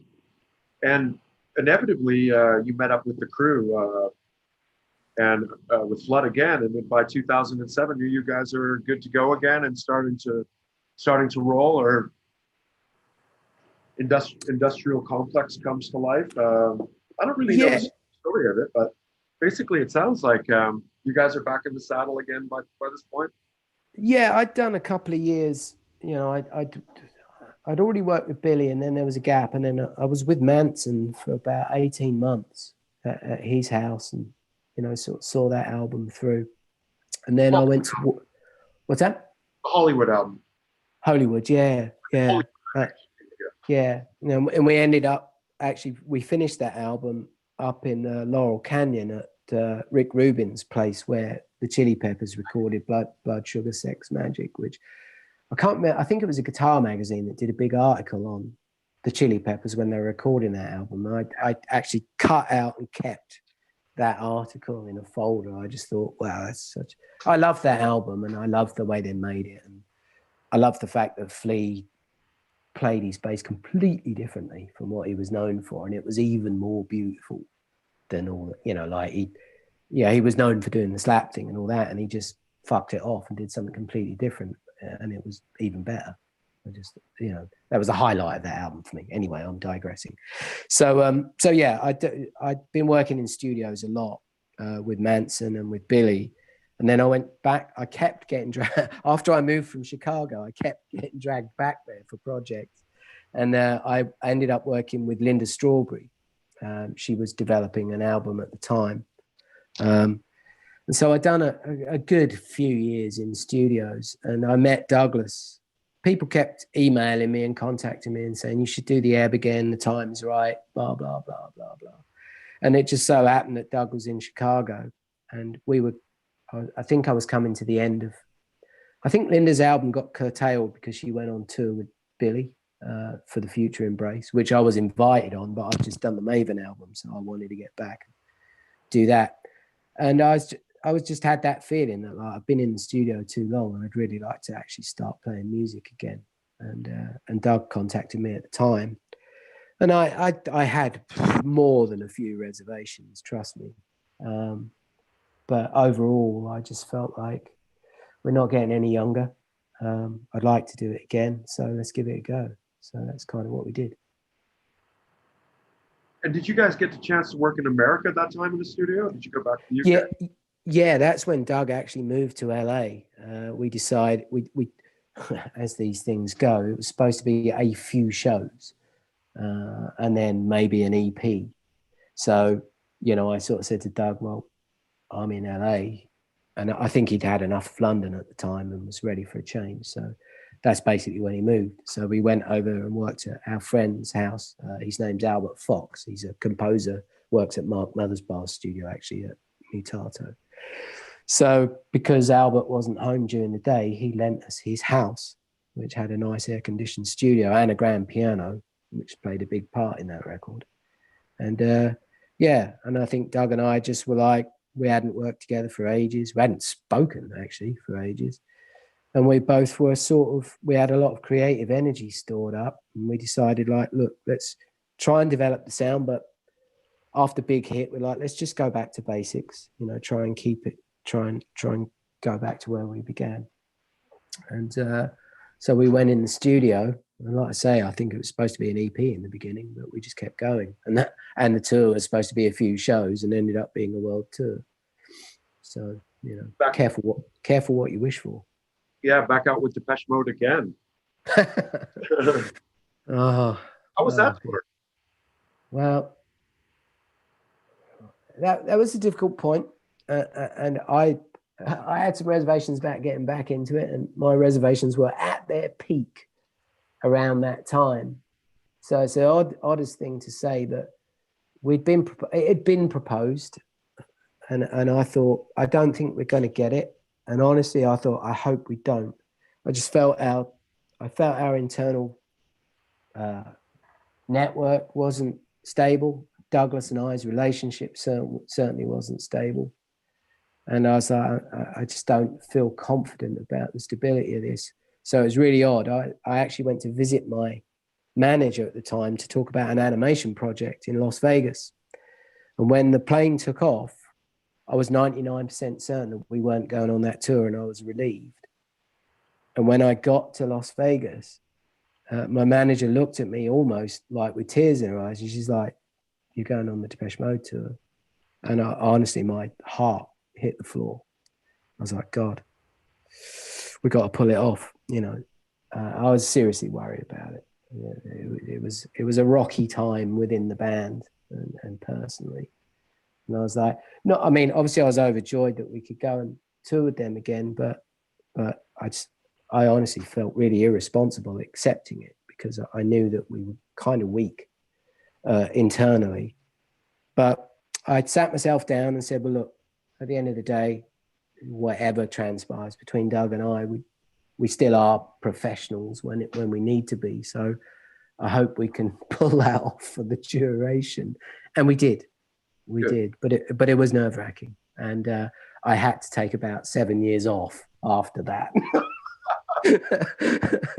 So it's a weird story. Like one of the most miserable moments in my life was hearing that I was accepted to go on tour with Depeche again. No offense to them, they're wonderful guys, and I did enjoy every minute of it when I got there. Like I say, I was just like any professional. If you feel like you're not bringing if you feel like you've got a product that's got some weak areas, you don't want to put yourself in a showcase like that amongst people that you love and respect, So that was really hard for me going into that one. Oh, I can imagine. I can relate as well. I mean, without going into too much details, our tours are not the easiest. Sorry, Kevin. Just looking at them, I'm just like, oh my God. Yeah, but it's something that we make it through and hopefully survive with memories that we carry that make it okay. Yeah, and there's no band really. I mean, Depeche themselves. It's not a fairy tale every day of the fucking week. I mean, there are times where literally the only thing that you're clinging on to is the fact that you have to go out on stage and give your fans everything you can. The people that support you, and that's a good thing to have sometimes. It makes you stick to it when otherwise you definitely wouldn't if you didn't have that responsibility. So you've been around in LA and still working, I guess, with other bands. I see you've got like some music that went out for TV and Project Runway, Top Chef, Treasure Hunters, and also things like LA is coming in your direction, so to speak. Yeah. And through time, you meet the collective here, what I call the collective, Cyrus Rex. The group of lovely guys that kind of like creative energies here. And then, what are the chances that also you're back working with Douglas again? Well, funny you should mention that. You know, we are actually going to head out and rendezvous with Cyrus and a couple of other people in November. We've all been distanced and responsible, and Cyrus has a space where we can continue that, but actually collaborate on some music in person. So we've got plans to do that. And I was joking about it last night that BLACKLINE, man, it took social distancing to bring us together. But yeah, that was a revelation. I was on the verge of quitting music for good, and I was going to pursue a career in stop motion animation, actually. And yeah, and I got after that Depeche Mode, NITZER EBB, Industrial Complex tour. I'm reading a lot lately about burnout, you know, people that burn out, and that certainly happened to me. I was trying to compose while I was on the road, you know, being away from LA, you know, trying to establish a career as a composer. Like, as soon as you're away for 2 weeks, everyone forgets about you. So I was burning the candle at both ends. And I often used to think about it. Like, I would get up every day and have this hunger to make music, and it's put food on my table and a roof over my head. I've never had a real job, really. Job. And I often used to think, you know, in the thick of it all, like, what would happen if I get up one day and I'm not feeling it? What if I just am not into music anymore? And it happened. I got off that tour, and me and my wife went out to Ojai, and I got up and I took a guitar with me, and I pulled the guitar out, and I could barely look at it. I put it back in the case, and same thing with the next day and the next day and the next day. And then I realized that, like, fuck, you know, I've got a problem. So I thought, what can I do? So I decided to do animation for 5 years. And I was kind of on the verge of taking a job in the studio and just saying, yeah, you know, I did music for the first half of my life, and I'm going to do animation for the second quarter, or whatever it was. And then I got offered a job teaching sound design at one of the local music schools. And that's how I heard about Cyrus. And wow. Of course, I knew he was working with Douglas, but, you know, people were talking about modular synths. And it was during my time at teaching. Actually, Cyrus came and did a demo at our school. And then I went to a modular event after that and kind of walked up and introduced myself. And he said, "Oh, wow." So why don't you come down to the studio to my studio tomorrow? I said, "All right, I will." And I had an idea that he'd probably invite Douglas, but he didn't say it, and I didn't ask. And sure enough, as I was ringing on the doorbell, and Douglas tapped me on the shoulder. So we opened a bottle of whiskey, as is dangerously regular with Douglas, Cyrus, and myself, or used to be, not so much now. We opened a bottle of whiskey and we sat there all afternoon and into the small hours of the morning, just talking. And they'd been doing DJM Rex, so they said, "We'd love you to work with us." So I said, "All right," and that's how BLACKLINE started. Full circle. Yep, pretty much. Yeah. And so since then, you're having fun again. I am. I mean, honestly, when I started back with BLACKLINE, again, you know, a lot of my latter music career has been like with severe reservations.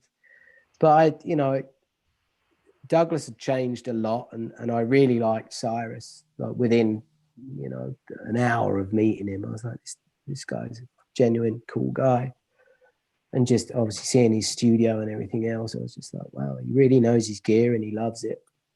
So I thought, well, fuck it. You know, I'll spend a couple of hours a week with these clowns, you know, and I'm sure they felt the same about me. Well, oh, fuck it. Spend a couple of hours a week with this clown, see where it goes.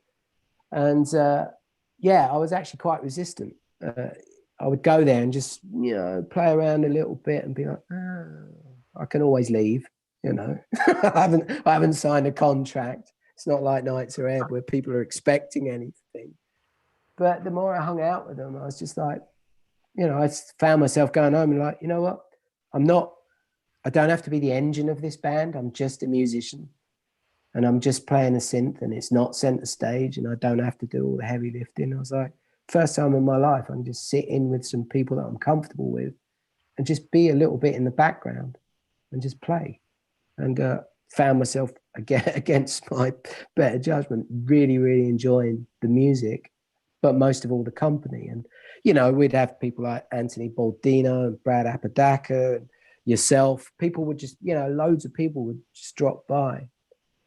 And I wouldn't have met that whole community. Rodent, you know, Banner, the whole Modular on the Spot crew, even the early Modular on the Spot, you know, I'd go to them, kind of drag myself there and just would thoroughly enjoy it, you know. So I just got introduced to all these amazing people, and it was a good reset. You know, there was no industry, there were no labels. You know, a lot of people were doing stuff for free or just for the fuck of it, and basically because they love music.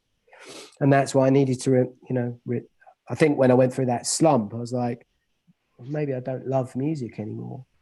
And meeting those people, Cyrus, Douglas welcoming me back, Rodent, Banner, it reminded me, it's like, I do love music. You know, I've just got totally sidetracked by all this business, promotion, marketing, expectations, all this bollocks. It just took me so far away from the music, you know. It can get in the way. Yeah, it certainly can. And it certainly did. You know, it nearly turned me away forever. The vibe that I get from you guys when I have hung out there is good. I get a good energy, and then all of a sudden you're back out on Depeche Mode tour again.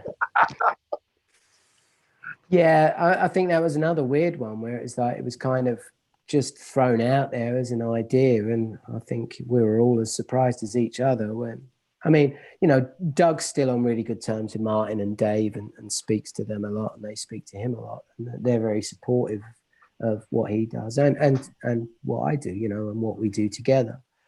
And I know they both respect Cyrus as well. So, but I think we all were a little bit surprised when they actually turned around and they said, "Oh yeah, we want you to come and do, you know, the end of the tour." Yeah, it was very surprising and really pleasant, actually. Yeah, I mean, so many years later, you find yourself back on the same stage, big crowds with opening for Depeche Mode again. Yeah. It's like, you must have said, "Here I am again." Like, in some ways, yeah, but I think it was really good to, you know, I was coming back to that from a completely different place. Good. And having been through this whole thing where I almost decided that I wasn't going to do music anymore, right. and then finding yourself back in that environment, and obviously the Depeche guys have been through a lot of personal changes and in some cases traumas, so all of us are just sort of like, well, here we still are, you know, for better or worse. This is one consistent thing that we all seem to keep coming back to this, and we all seem to keep finding ourselves in the same room, or in their case, the same enormo dome. You know, so you just figure like, well, here I am at middle age, and here they are at middle age, and we're still all at it, and there's still people clapping. So it's got to be worth continuing with, really. So you're going to let yourself enjoy it a little more this time.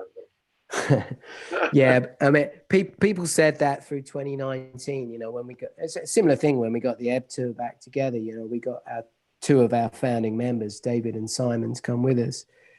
But A, because we respect what they're doing as musicians, but B, because we're all old friends and we're still relatively hale and healthy, and we can get to see the world together and hang out with your best friends, you know. So we felt that was an opportunity that we should seize. But the number one comment that I got back from that tour was that I liked was people said it's lost none of the intensity or the energy, but you really look like you're having fun. Yeah. You know, you don't, it's not like you're joking around, but you just look like you're really enjoying it.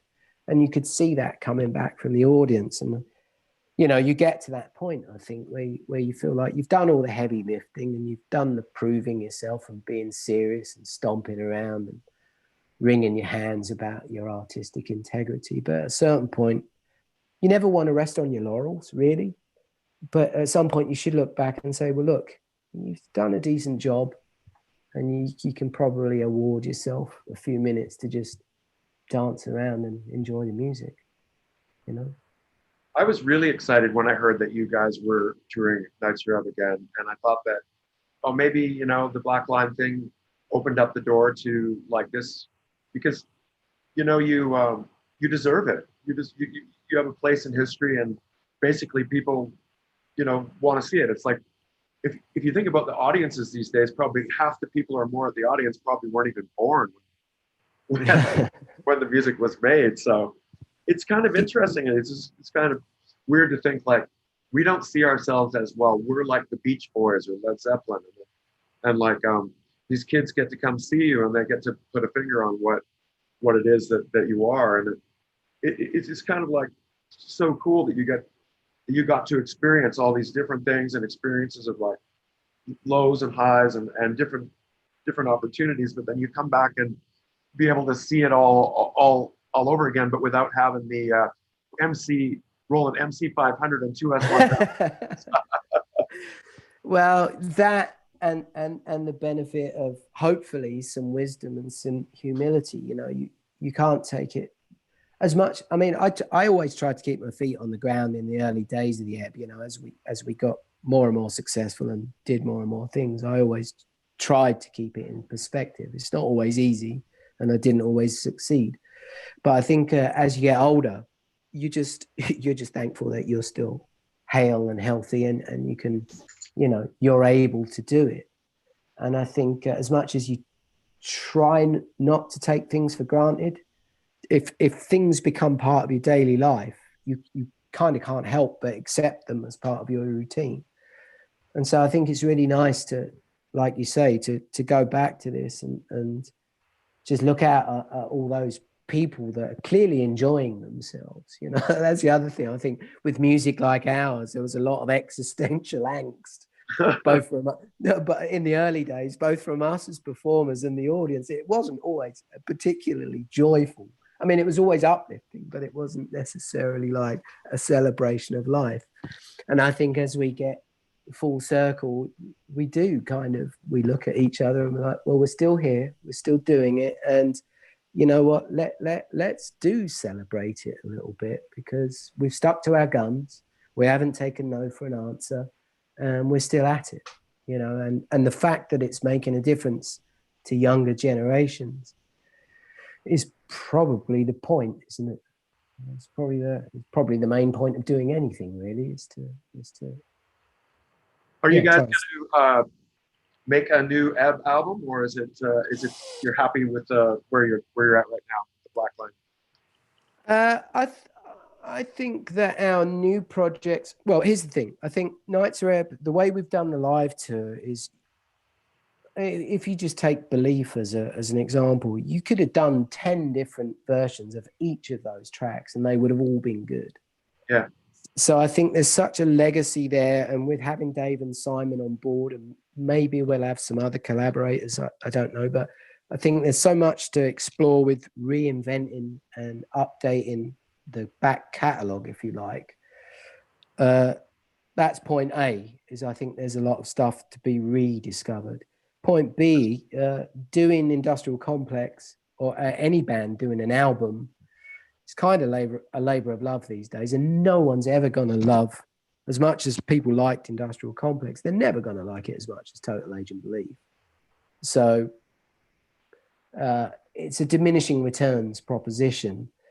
And I also think probably the most important thing for me is I think our new projects deserve more space and respect. You know, like NITZER EBB's got its own space to live in.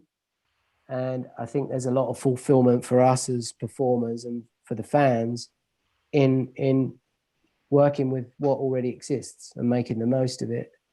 And I think our efforts are best spent in expressing ourselves in new ways, you know. So no. So I noticed you're a big Bitwig contributor, and it's a very interesting looking DAW. I think I've heard you say before that you love it. Is that what you're working on now? The DAW of choice? Yes, it is my DAW of choice. I used Ableton, like as soon as Ableton was able to do MIDI and all that stuff, I jumped on that. Actually, when I was working with Billy on his solo album, I think I jumped in version 2 or something. And I'd actually, Flood and I, back in the day, had this idea to develop a hardware sequencer called the Casper, the computer assisted sequence performance something. It had a brand name. And we were going to look for some investors and make this hardware thing. That pretty much is what Ableton Live was. You know, it would have been 8 or 16 tracks, but triggerable sequences, all completely live. So when Live happened, I was all over it. And I think, if I'm not mistaken, that the people that started Bitwig were ex-Ableton engineers that went off on their own. And just the fact that they made, I mean, you can do brilliant things with Max for Live integration in Ableton, but they really took it a step further in Bitwig, and you can literally modulate anything with anything else if you want to. And when it first came out, they sort of hinted at what became the grid. It wasn't in the first release, but the modulation system was, and it was brilliant. But now they've got the grid. That's like a complete modular system underneath everything else. That looks incredible. Yeah, so for a sound designer, and obviously like all these things are well and good, but you've got to listen to the actual sound engine and how they've coded that. And honestly, to me, it sounds impeccable. You know, I'm not one of these people like, I love the way this thing sounds. It's the fact that I don't dislike something about the way it sounds. Like, I don't notice it. What I put in is what I get back. And then all of the manipulation that I can do and the modulation stuff is, you know, it's brilliant. And I think they've nailed it. You know, they've really bridged the gap between a linear workflow and a non-linear workflow, modulation, modular synthesis. It's a sound designer's dream, really. Yeah, and I can't honestly imagine using anything else at this point. And you're using some drum hardware that you're playing live, which is pretty impressive. Yeah, I mean, I've always had that thing. I mean, from the early days, you know, where I suppose it goes back to our first tours of America when people said, oh, well, you know, you can't do a stadium show because you haven't got any guitars. Doug and I were very conscious from the early days about, you know, the old standing behind a synth, looking at knobs. It's not very engaging for a performer, and it certainly isn't for an audience. And I think we were aware that, like, you know, we needed to put on a show and we needed to put some sweat into it. So, you know, that's where the drumming stuff came from. And I've pretty much played some form of percussion on stage most of my life. You know, so I've been through a lot of different permutations and configurations, and still something I love to do. You know, my favorite instrument's vibraphones, percussion based. You know, if I've got some bits of wood in my hand and can hit things, all is well with the world.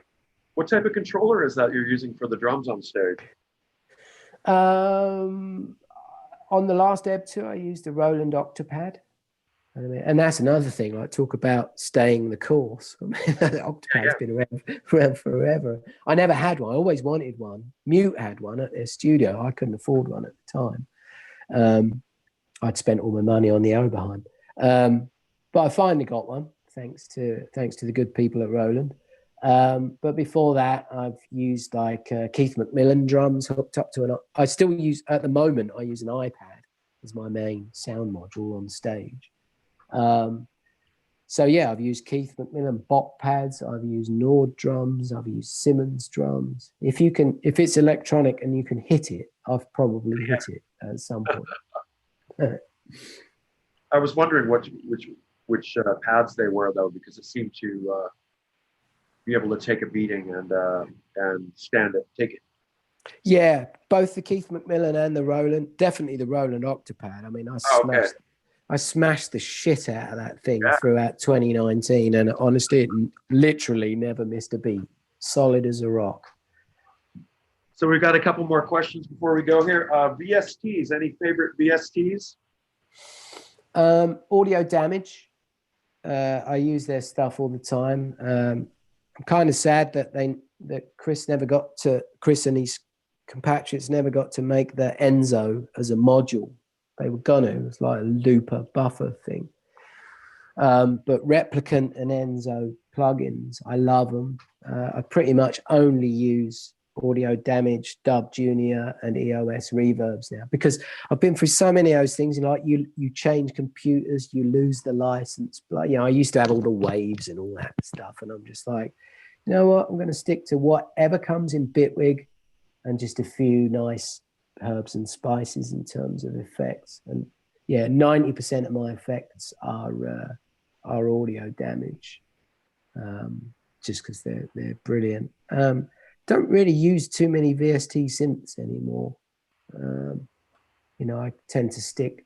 I mean, I'll go with the Bitwig built-in poly synth. That's a really good synth, and I can get whatever I need out of that. And they've got an FM synth. I'm trying to think. I mean, iPad's a different story. I use Bram Boss. He's got a synth called the Ripple Maker, which is sort of like a mini Buchla. That's amazing. I love it. He's got a sort of drum synth thing that's got a built-in sequencer called the Ruiz Noir. And I seriously don't think I've ever pulled that thing up and not got something that I've kept. You can just play around with it. So Bram Boss makes really good plugins. So yeah, I suppose most plugin synths now, I actually MIDI up my iPad and use iPad synths. And 9 times out of 10, it's either Bram Boss or Audio Damage. How do you work with the sync with your iPad? Have they worked out the sync issues with the iOS apps?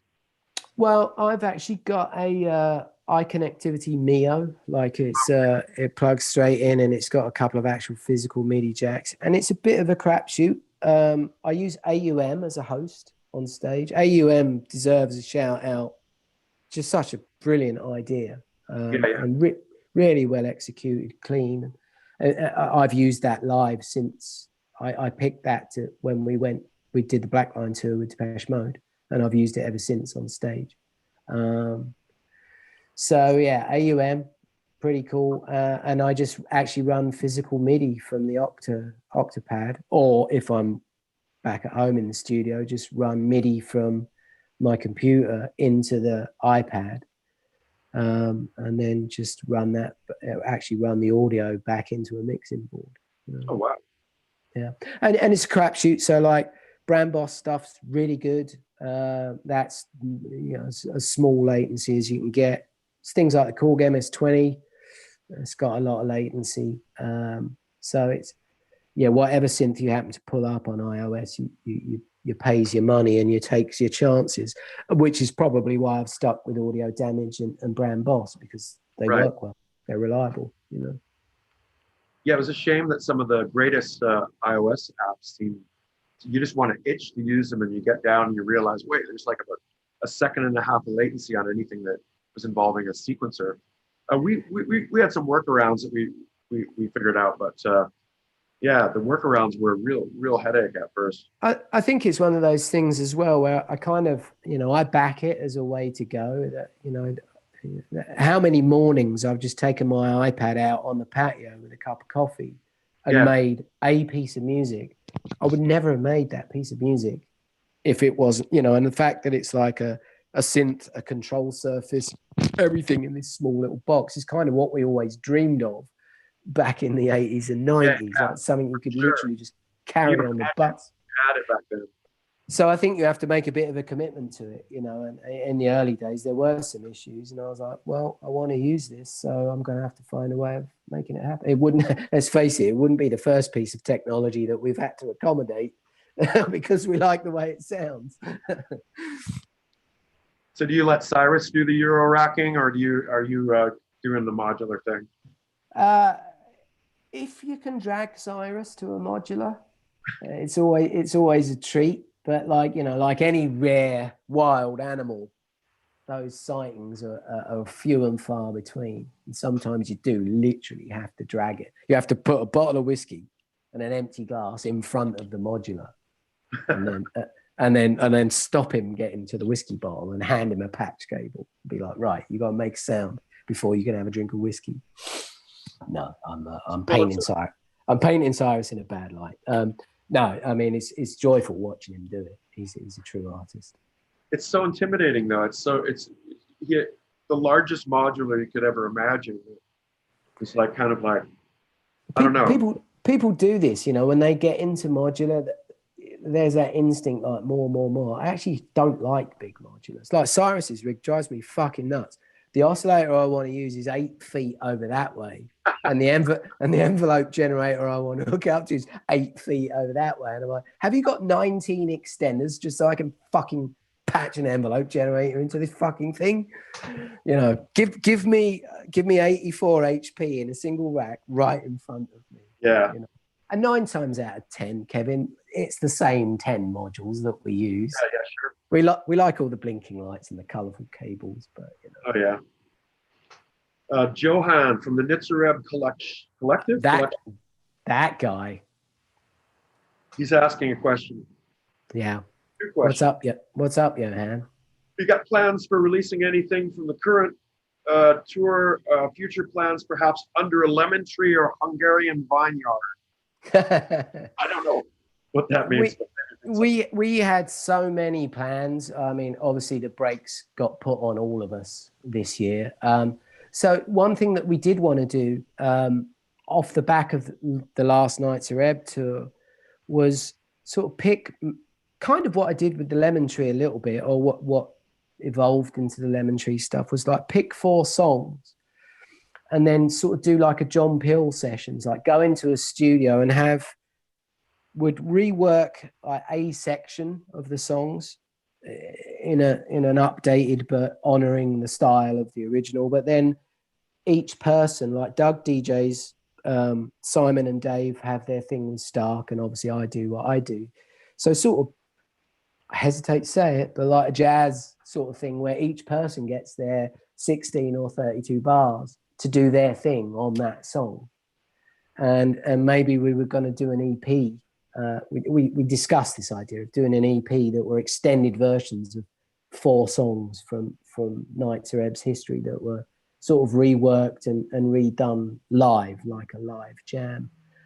And I still really want to get back to that idea. So in terms of new compositions, no, but in terms of new versions of existing compositions that might as well be new versions, right? Yes, we'd love to do that. That is exciting. Yes, I think so. I like that idea. I totally would love to hear it. Yeah. One last thing. I heard your version of O Fortuna. I was like, whoa, you want to take something on. You did a great job on that. And so I don't think that there's anything you can't do now. Well, that's the thing, Kevin. There's always things on your list. I mean, I've been singing a lot this year, and I'm happy nice. with I'm happy with the progress. But I still harbor some thoughts of doing like a 4-part soprano, alto, tenor, and bass long form narrative. I don't like opera. I don't like the way it sounds, and I don't like a lot of vocal musical theatre. But if you look at what beatboxers are doing, you look at people like Bobby McFerrin, what he was doing, I really think you could do an amazing long form piece using just voices and percussion. And that's something I really want to experiment with. And puppetry. Don't let me forget that. I want to do puppetry too. With the voice. Yeah. With I've got Hoss here. He was from one of my stop motion. Oh, nice. I made him with my own fair hand and a drill and a Makita. From the animation period that's come to life. Kevin, animation. I'm nearly finished that first little student project that was supposed to take a couple of months and is 3 minutes long. Still isn't done. And then I've got 2 others in the can that are gargantuan undertakings. So I think once I'm going to finish up the Lemon Tree, I'm going to do one more episode of the Lemon Tree concerts that I've been doing for my garden. I'm going to collect all those together as volume 1 and make them an album, release that. Then we're going to do the BLACKLINE. And once I've done BLACKLINE, I'm going to get back to the animation. And I think I'm going to put a shout out because I wanted to do it all myself and I learned a lot, but I think to actually have these things go out of the door, I need to enlist some help. So I'm going to be looking for some animators at some point. Well, it sounds like you got a lot of cool things that are coming up, and I'm anxious to keep track of them all. I'm glad that you live in the city and that we can potentially see each other when this COVID thing ends. Yes, I'm looking forward to that, Kevin. You're very nice. And it's been a pleasure to speak with you today, Bon.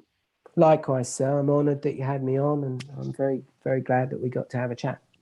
Thank you to everybody for your questions and for your support. And Bon, have yourself a wonderful rest of your day, and we'll see you again soon.